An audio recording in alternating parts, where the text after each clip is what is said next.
여러분의 30년 지기 스크립트 장인입니다.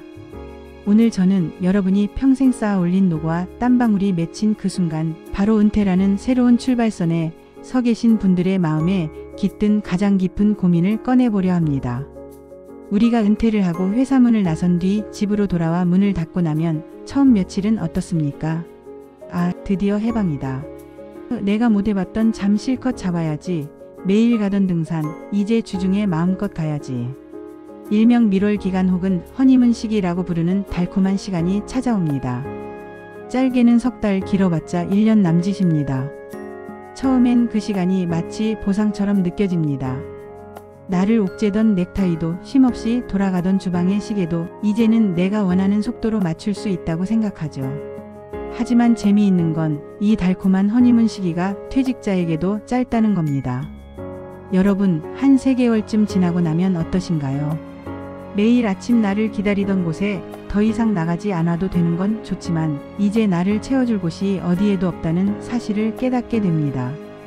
평생을 꽉 찬 삶, 마치 서양화처럼 벽에 하얀 색마저도 빈틈없이 칠하며 살아왔던 우리에게 은퇴 후의 24시간은 갑자기 닥친 백지와 같습니다. 이 백지를 마주했을 때 처음에는 여백이라고 생각합니다. 쉬자, 좀 비워두자. 그런데 이게 시간이 흐를수록 고통이 됩니다. 마음속에 빈 공간이 생기면서 우리는 황량한 우주 한가운데 홀로 버려진 듯한 느낌을 가지기 시작해요. 나는 도대체 일평생 살아가면서 취미 하나, 나만의 기쁨 하나 없이 이렇게 살았나? 라는 질문이 맴돌기 시작합니다. 이 막막함과 무료함이 어느 순간 우울감으로 다가오기 시작합니다. 퇴직 후 겪는 대부분의 우울증이 바로 이 무엇으로 채워야 할지 모르는 백지의 공포에서 시작되는 겁니다.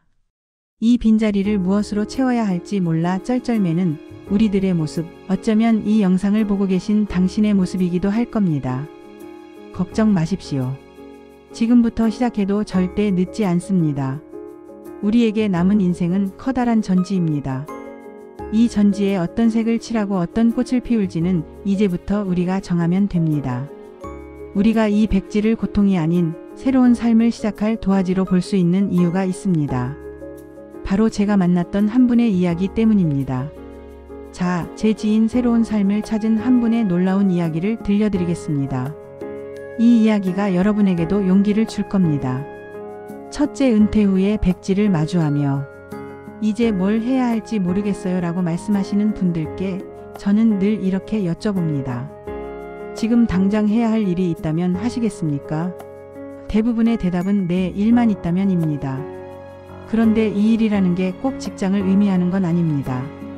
제가 알고 있던 지인분의 경험을 이야기해 드리고 싶습니다. 이분은 은퇴 후 집에서 홀로 시간을 보내며 나는 할 일이 없는 세상에 쓸모없는 바보가 된 것 같다며 깊은 우울감에 빠져 계셨습니다. 일이 있어야만 자신의 가치가 증명된다고 믿으셨죠. 저는 그 지인에게 이렇게 말씀드렸습니다. 제가 지금부터 인생 취직시켜드리겠습니다. 라고요. 보수는 없습니다. 하지만 일주일 꽉 찬 일자리를 마련해 드릴게요. 대신 약속하셔야 합니다. 무슨 일이든 하실 수 있겠다고요. 그분은 일만 있다면 뭐든 하겠다고 약속하셨습니다. 그리고 저는 그 지인분과 함께 아침 9시부터 저녁 7시까지의 빡빡한 스케줄을 짜기 시작했습니다. 이것은 단순히 시간표를 채우는 행위가 아니었습니다. 이 스케줄 속에는 그분이 평생 나를 위해 해본 적 없던 것들로 가득 채워져 있었습니다. 복지관 5개 프로그램 등록서에 탁구 외국어 회화 등 저렴한 비용으로 다양한 분야를 배울 수 있고 새로운 사람들을 만날 수 있고 집에서 겪던 고립과 무료함을 완벽하게 해소하고 나이 들어도 새로운 지평을 열어가는 기쁨을 얻고 이분이 생전 처음 복지관에 등록하고 봉사를 선택하고 매주 3시간 등산을 스케줄에 넣었을 때의 감격. 처음 일주일이 지났을 때 그분은 죽겠습니다. 너무 힘들어요 라고 하셨고 2주째에는 못하겠습니다 라고 솔직한 심경을 토로하셨습니다. 하지만 약속을 지키기 위해 억지로라도 발걸음을 옮기셨죠. 3주째 되니 이제 조금 익숙해지는 것 같습니다 라고 하셨고 4주 한 달이 꽉 찬 뒤의 반응은 놀라웠습니다. 이제는 우울할 새가 없습니다. 너무 바빠서요. 더 중요한 건 이 지인분이 스케줄을 실행하는 과정에서 자신이 어떤 사람인지를 비로소 알게 되셨다는 겁니다. 저는 다른 사람들을 도우면서 감격하고 산 정상에 오르면서 쾌감을 느끼는 사람이더라고요. 이 지인분은 단 한 번도 계획적으로 나를 위해 살아본 적이 없었습니다. 하지만 자신의 좌표를 스스로 찍고 자기 삶의 개척자가 되니 그 백지가 고통이 아닌 새로운 꽃을 피우는 땅이 된 것입니다. 이것이 바로 우리가 지금부터라도 취미를 진지하게 바라봐야 하는 이유입니다. 취미는 단순한 심심풀이가 아닙니다. 내 삶의 빈 공간을 채우고 나를 발견하는 가장 중요한 작업입니다. 이 취미의 진정한 가치와 왜 우리가 일단 아무거나 해봐야 하는지에 대해 이야기 나눠보겠습니다. 둘째, 앞서 제 지인의 사례를 통해 취미는 나를 다시 태어나게 하는 일이라는 것을 깨달으셨을 겁니다. 즉, 취미의 정점은 단순히 할 일 없을 때 하는 것이 아니라 전문성과 재미가 한 점에서 만나는 곳입니다. 충분히 숙련되면서도 그 안에 빠져들면 시간 가는 줄 모르는 나만의 무아지경 세계가 만들어지는 것입니다. 그런데 많은 분이 이렇게 말씀하십니다. 좋은 말씀은 알겠는데 저는 딱히 좋아하는 것도 없고 뭘 해야 할지 모르겠어요. 이분들을 저는 조금 냉정하게 게으른 완벽주의자라고 부르고 싶습니다. 머릿속으로는 완벽한 취미, 완벽한 삶의 계획을 꿈꾸지만 실제로는 게을러서 아무것도 시작하지 않는 분들이죠. 아무것도 해보지 않은 상태에서 나는 내 인생의 기쁨을 원합니다 라고 말하는 것은 밭을 갈지 않고 수확을 기대하는 것과 같습니다. 여러분, 아무거나 해보십시오. 내가 뭘 좋아하는지 알려면 좋은 것도 해보고 낯선 것도 해보고 심지어 이게 의미가 있을까 싶은 것도 해봐야 합니다. 옛날에는 쉬는 것은 죄라고 생각했다면 오늘은 의도적으로 멍 때리기를 해보는 겁니다. 특히 저는 복지관의 문을 두드리라고 강력하게 권합니다. 여러분, 복지관이나 문화센터에 가보셨나요? 그곳은 우리가 한 번도 상상해 보지 못한 세계로 통하는 문입니다. 아이고, 내가 무슨 서예를 해? 그 붓글씨의 세계에 빠지면 마음이 정화되는 놀라운 경험을 합니다. 내가 무슨 수예를 해? 그 실의 아름다움과 섬세함에 빠지면 헤어나지 못합니다. 내가 무슨 리폼이야? 남자분들 중에서도 재봉틀에 빠져 밤새도록 작업하시는 분들을 제가 얼마나 많이 만났는지 모릅니다. 별로일 것 같다고 생각하고 그 세계를 맛보지 않는 것은 스스로 자기 기쁨의 길에 셔터를 내리는 것과 같습니다. 또 한 가지, 비용 때문에 망설이지 마십시오. 취미에는 비용이 들어갑니다. 하지만 나를 위한 한 달 10,000원, 20,000원의 투자는 고독과 우울감을 막는 가장 저렴하고 효과적인 백신입니다. 지금 당장 생각하기에 사소해 보이는 것이라도 괜찮으니 한 번만 문을 열어보십시오. 재미없을 거라 생각했던 그 안에 빠지면 아마 헤어나오지 못하실 겁니다. 이 많은 취미 중에서도 55세 이상에게 가장 중요한 지적, 자산을 쌓아줄 제가 특별히 추천하는 최고의 습관을 공개하겠습니다. 바로 10족 독서법입니다. 계속 함께해 주십시오. 그리고 이 조언이 좋으셨다면 채널 구독과 좋아요를 눌러주시는 것 잊지 마십시오. 여러분의 관심이 저에게는 다음 스크립트를 쓸 힘이 됩니다. 셋째, 여러분께 30년 스크립트 장인이 노후를 위해 가장 강력하게 추천하는 취미는 바로 독서입니다. 아이고, 이 나이에 무슨 독서야. 눈도 침침한데라고 말씀하실 수 있습니다. 하지만 제가 말씀드리는 독서는 책 한 권을 처음부터 끝까지 다 읽으라는 부담스러운 독서가 아닙니다. 제가 55세 이상 시니어 분들께 권하는 독서법은 바로 10족 독서법입니다.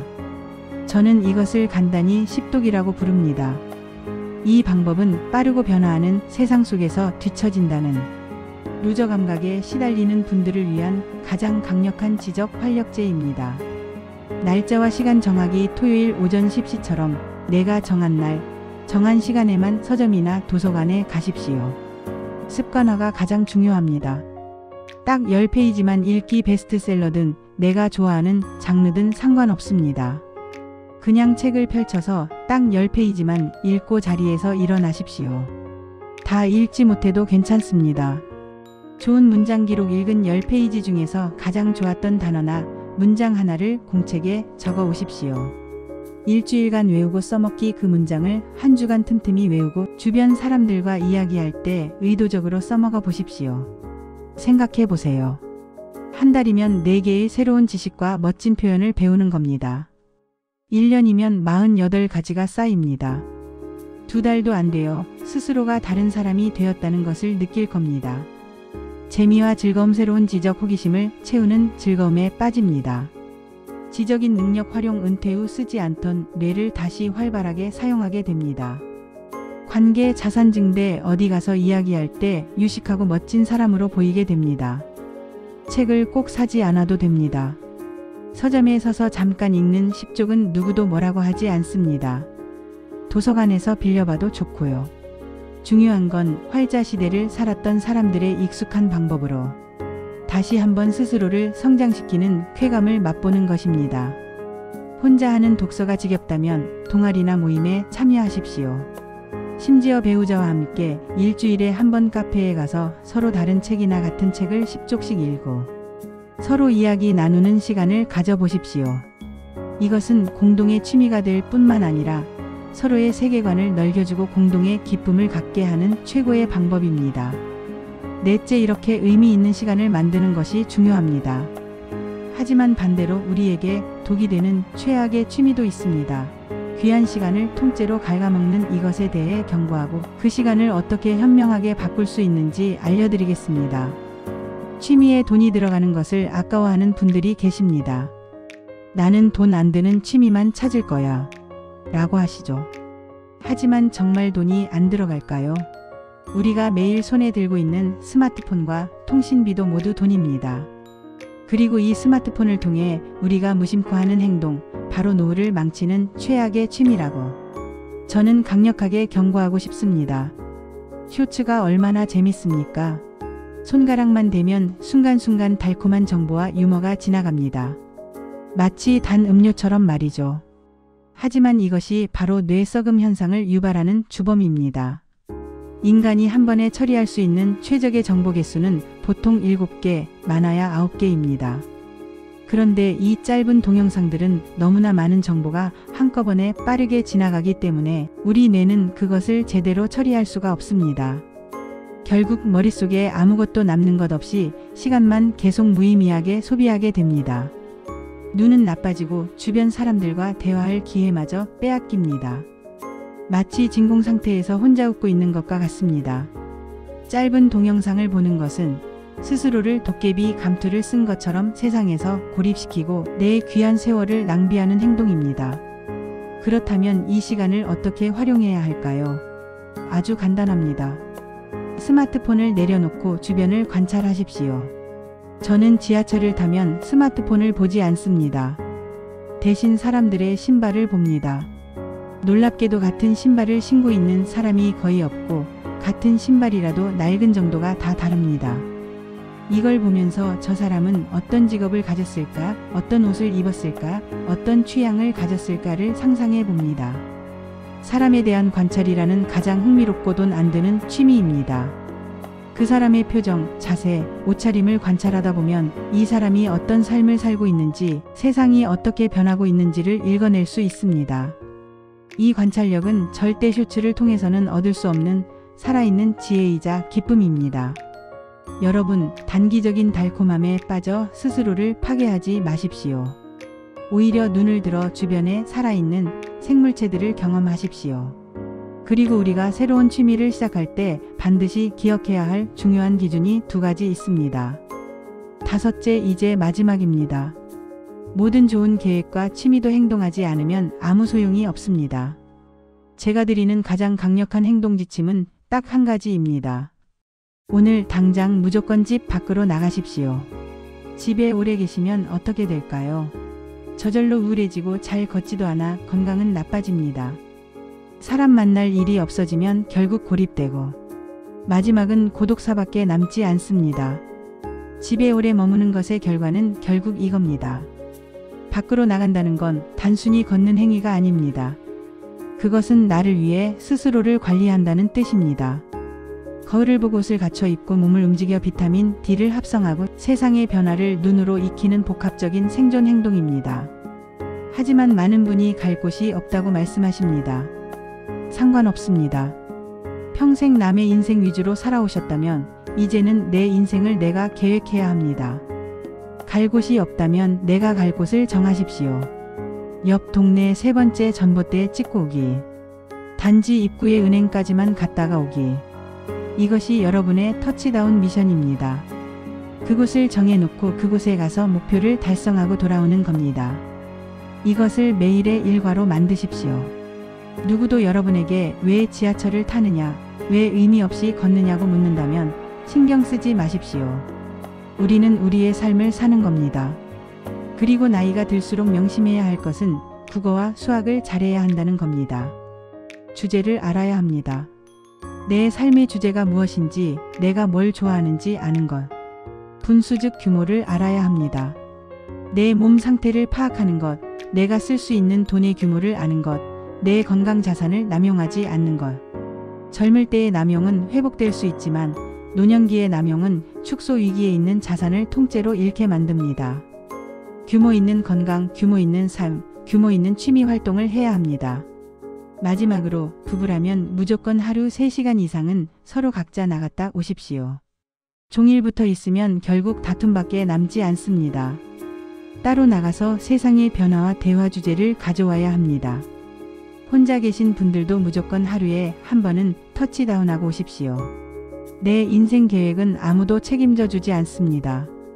게으른 사람은 없고요. 다만 시행하지 않는 사람만 있을 뿐입니다. 오늘 제가 드린 조언이 두 번째 삶을 위한 꽃씨가 되기를 진심으로 응원합니다.